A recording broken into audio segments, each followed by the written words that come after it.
Olá, amado e amada de Deus, que a graça do Senhor Jesus esteja com cada um de vocês. Amados, vamos ao nosso devocional de hoje. A nossa reflexão, ela está em Mateus, capítulo 13, dos versículos 24 ao 30. Vamos ler juntos? Se você não estiver com a sua Bíblia em mãos, eu coloco aqui embaixo, no descritivo do vídeo, os textos bíblicos que nós vamos refletir neste devocional, tá bom? Diz assim então o Evangelho de Mateus 13, versículo 24. Jesus lhes propôs outra parábola dizendo: o reino dos céus é semelhante a um homem que semeou boa semente no seu campo. Mas enquanto todos estavam dormindo, veio o inimigo dele, semeou o joio no meio do trigo e foi embora. E quando as plantas cresceram e produziram fruto, apareceu também o joio. Então os servos do dono da casa chegaram e disseram: Patrão, o senhor não semeou boa semente no seu campo? De onde então vem o joio? Ele, porém, lhes respondeu: um inimigo fez isso. Mas os servos lhe perguntaram: o senhor quer que a gente vá e arranque o joio? O dono da casa respondeu: não, porque ao separar o joio, vocês poderão arrancar também com ele o trigo.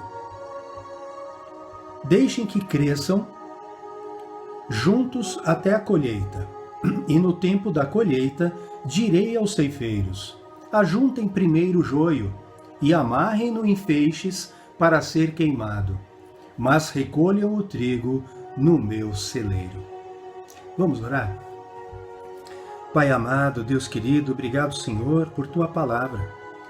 Paizinho, ajuda-nos a compreender o motivo pelo qual o Senhor a deixou escrita para nós. Porque o Senhor contou, Senhor, esta parábola àquelas pessoas no tempo em que o Senhor esteve aqui na terra. Ensina-nos também, Pai.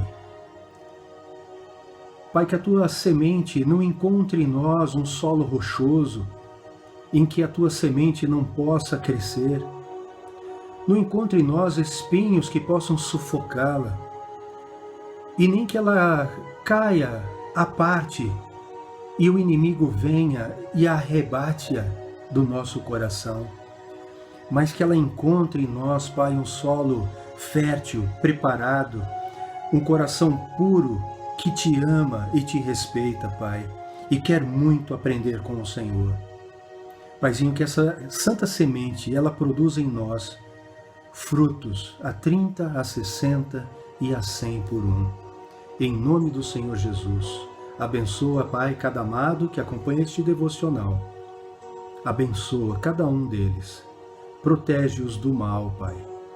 Edifica-os por Tua palavra, que é a verdade. Em nome de Jesus te agradeço. Amém. Amado, Jesus, ele conta esta parábola que é conhecida como a parábola do joio ou a parábola do joio do campo. O joio é uma espécie de erva daninha, muito parecida com o trigo, que é difícil de você discernir entre um e outro até que ela esteja madura. Mas antes de nós voltarmos a este texto de Mateus capítulo 13, vale a gente pensar um pouco sobre o tema da nossa reflexão de hoje, que é por que Deus permite que os maus habitem a terra. Por que Deus permite? Mas não é verdade que este mundo ele está cada vez pior? Então nós vemos ladrões, assassinos, assaltantes, estupradores, pedófilos. Nós vemos pessoas estelionatárias tentando criar golpes e acabar estragando, ferindo as pessoas, chateando as pessoas, roubando as pessoas e tirando delas aquilo que muitas vezes elas levaram anos trabalhando e poupando para ter. E aí, quando nós nos deparamos com essas situações, é normal que em algum momento a gente questione a Deus: Pai, por que o Senhor permite que pessoas más habitem este mundo com as pessoas justas, com as pessoas bondosas, com as pessoas generosas, solidárias, muitas tementes ao Senhor, que procuram conhecer a Tua palavra e procuram Te obedecer de todo o coração? Por quê, Pai? Amados, para nós entendermos um pouco esta parábola, vale nós voltarmos centenas de anos antes de Cristo. Lá em Gênesis, no capítulo 18, está relatado ali a destruição de Sodoma e Gomorra. Por que Deus destruiu as duas cidades de Sodoma e Gomorra? E não só as cidades, mas todos os habitantes dela. Da mesma forma que anteriormente a isso, Deus acabou com o mundo em dilúvio, salvando apenas Abraão, sua esposa, Noé, sua esposa, seus 3 filhos e suas 3 noras. 8 pessoas. De toda aquela geração, Deus destruiu, porque o pecado havia subido aos céus. Da mesma forma, agora, Sodoma e Gomorra estava vivendo algo parecido.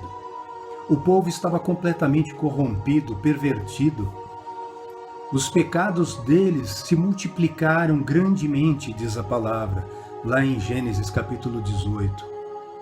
E aí então, Deus diz a Abraão que iria destruir essas 2 cidades. Acontece que o sobrinho de Abraão, chamado Ló, estava morando lá em Sodoma. E era uma pessoa justa. Então, nesse capítulo, relata ali uma conversa de intercessão de Abraão àquelas cidades por amor de Ló junto a Deus. Abraão intercedendo com Deus. E aí então Abraão diz assim: Senhor, o Senhor destruiria os justos com os injustos? O joio com o trigo? E aí então Abraão continua, Falando assim: se tiver 50 justos, o Senhor pouparia essas cidades por amor a estes 50? E Deus responde: Abraão, se tiver 50 justos ali, eu pouparei a cidade. Por que isso? Porque talvez com 50 justos houvesse ainda uma oportunidade de conversão dos ímpios. Os justos poderiam pregar o bem e os ímpios se converterem dos maus caminhos. E Abraão continua: mas Senhor, e se forem só 45? E Deus responde: por amor dos 45, eu pouparei as cidades. E se for só 40? E Abraão vai diminuindo até chegar ao número de 10. E Deus diz: por amor aos 10, eu pouparei as cidades. E esse momento acaba a conversa, porque Deus se afasta. O que leva a crer que não dá para ser um número menor do que esse. 10 pessoas. Óbvio, para aquele momento, para aquelas cidades, para aquele número de habitantes, Não estou dizendo que esse seja um número que vai ser sempre assim. Deus é soberano, é justo e Ele sabe melhor do que nós o que deve ser feito. Mas é fato que não haviam nem 10 justos lá, a não ser Ló. Por isso Deus envia os 2 anjos para Sodoma e Gomorra. E aí vem um relato que eu quero compartilhar com vocês, que está lá em Gênesis, no capítulo 19, versículos de 1 a 5. Diz assim: ao anoitecer, os 2 anjos chegaram a Sodoma.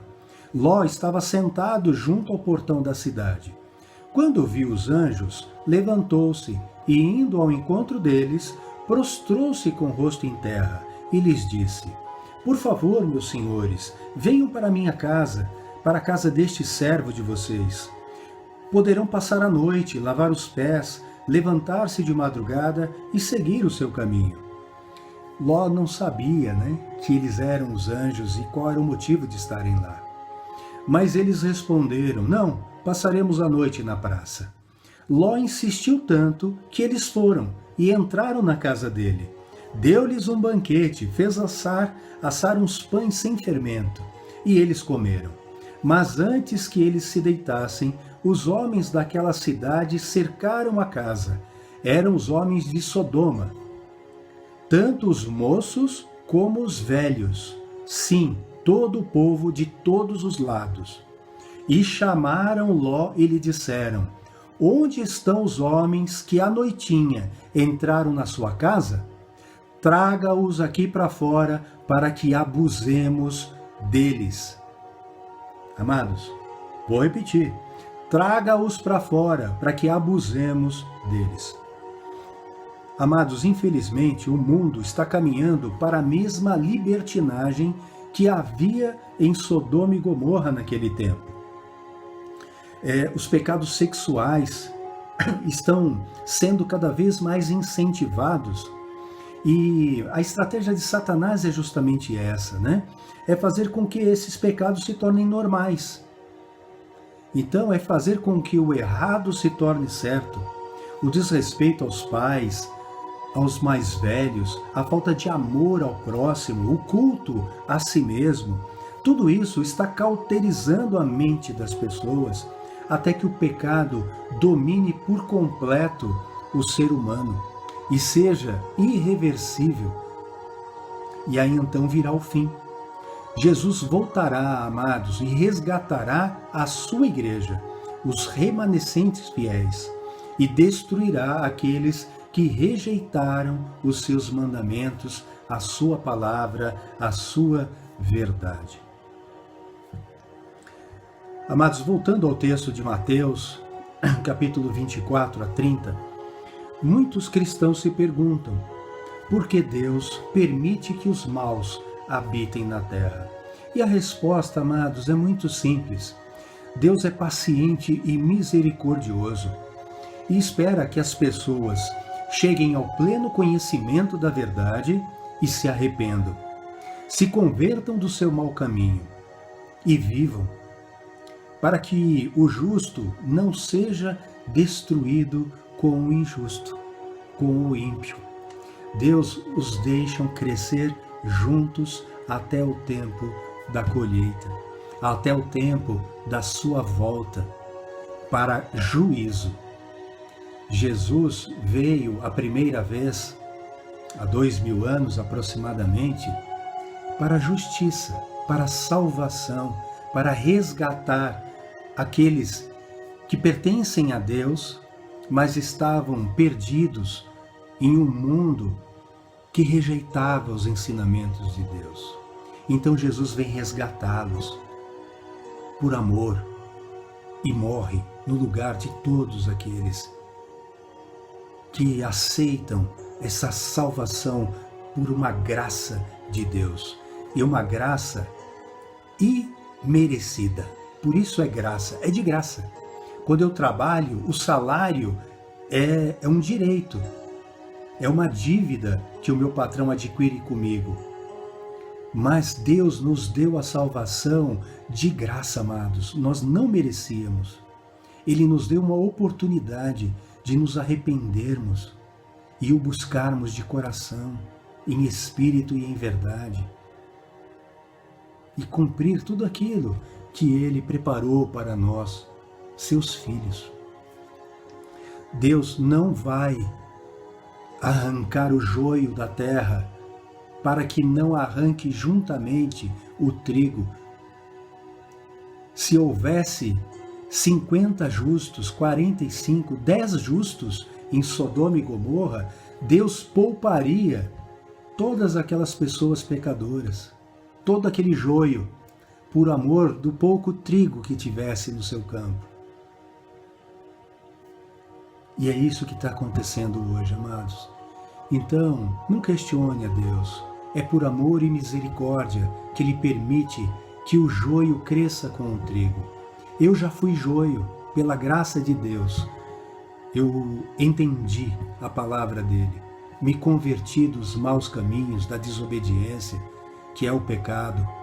E agora busco uma vida que o agrade. Continuo sendo imperfeito, mas com um coração sincero, lendo sua palavra todos os dias, meditando nela, reconhecendo meus erros e pedindo para que Ele me ajude a melhorar em cada um deles, até que Ele volte. Amados, Jesus vai explicar aos seus discípulos esta parábola nos versículos 36 a 43 do Evangelho de Mateus, capítulo 13. Vamos ler juntos? Então, despedindo as multidões, Jesus foi para casa, e aproximando-se dele os seus discípulos, disseram: Explique-nos a parábola do joio do campo. E Jesus respondeu: O que semeia a boa semente é o Filho do Homem, Jesus Cristo. O campo é o mundo. A boa semente são os filhos do reino. Somos nós. O joio são os filhos do maligno. Amados, no mundo só existem dois tipos de pessoas: os filhos de Deus e os filhos do maligno. Os filhos de Deus ouvem a sua voz e obedecem. Os filhos do maligno rejeitam a voz de Deus e seguem a vontade daquele que semeou o joio, o inimigo de Deus, Satanás. Continuando, verso 39, o inimigo que o semeou é o diabo. A colheita é o fim dos tempos, e os ceifeiros são os anjos. Pois, assim como o joio é colhido e jogado no fogo, assim será no fim dos tempos. O Filho do Homem mandará os seus anjos, que ajuntarão do seu reino todos os que servem de pedra de tropeço e os que praticam o mal. Amados, quem serve de pedra de tropeço são todos aqueles que ensinam a mentira, que ensinam o engano, que ensinam tudo que é contrário à palavra de Deus, que perverteram os mandamentos de Deus, tiraram parte, colocaram outras coisas, criaram tradições humanas, tudo isso para estar acima da vontade de Deus. Deus tem que estar em primeiro lugar, amados, e o seu jugo é leve, o seu fardo é leve, o jugo é suave. Jesus nos convida, vocês que estão sobrecarregados, venham a mim, eu vos aliviarei, porque o meu fardo é leve, o meu jugo é suave, e vocês acharão descanso. Jesus nos convida para uma vida mais leve do que aquela que o mundo tem colocado para vocês, que exige de vocês sacrifícios para merecerem alguma coisa que Ele nos ofereceu gratuitamente. A vida eterna pela graça. E basta nós apenas aceitarmos o Senhor Jesus como nosso Senhor e o nosso Salvador, e o buscarmos de todo o nosso coração, e o procurarmos obedecer de coração e por amor e por respeito a Deus, a sua palavra. É muito leve e libertador, amados. O mundo acha que Jesus Cristo ou a palavra de Deus nos aprisiona, mas ela nos liberta de uma porção de coisas que nos faz mal. Eu vejo as pessoas sofrendo emocionalmente porque não conhecem a sabedoria de Deus, sofrendo psicologicamente, sofrendo nos relacionamentos, porque tem uma visão equivocada do que é sucesso, do que é prosperidade. Amados, Deus é dono de tudo, da prata, do ouro. Nu viemos ao mundo, nu voltaremos para a terra. Viraremos pó, o Espírito irá para Deus. E um dia Jesus voltará e nos ressuscitará do pó, nos devolverá o Espírito. Alguns para a vida eterna, outros para julgamento e juízo eterno. Tudo depende de uma escolha. Você pode ter uma vida abundante neste mundo e no vindouro.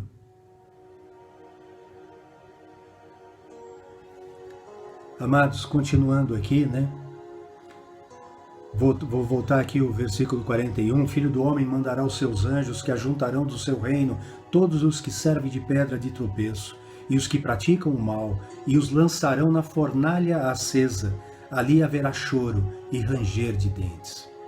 Então os justos resplandecerão como o sol no reino de seu Pai. Quem tem ouvidos para ouvir, ouça. Amados, vamos orar.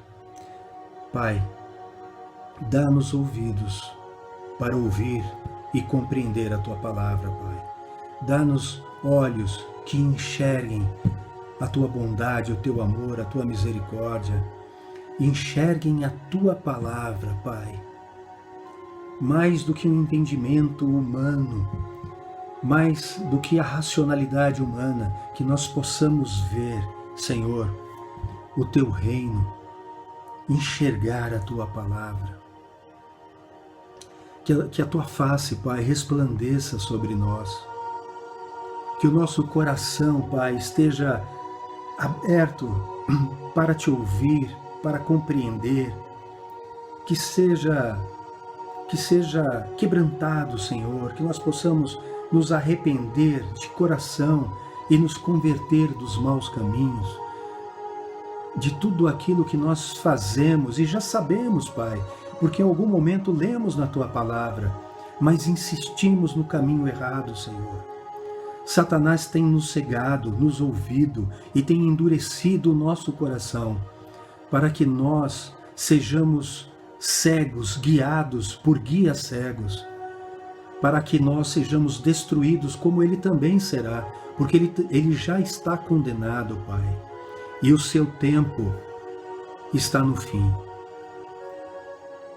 Paizinho, ajuda-nos em nossa caminhada. Eu oro por cada amado que acompanha este devocional, Senhor. Desperta neles o amor por Tua palavra. Que busquem, Senhor, de todo o coração ao Senhor. E que sejam salvos pelo poder do Teu Santo Espírito. Conforme a Tua sabedoria, conforme a Tua bondade, o Teu amor e a Tua misericórdia. Em nome do Senhor Jesus te agradecemos. Amém. Amados, tenha uma semana de paz, de amor, de alegria, na presença de Deus, no centro da sua vontade. Meditem nesta palavra. Se arrependam de eventuais maus caminhos e se convertam àquele que pode destruir tanto o corpo quanto a alma e o espírito. Não temam o ser humano. O homem só pode destruir o corpo. Temam antes a Deus. Ele tem poder sobre a minha e a tua vida. Um beijo no coração de todos.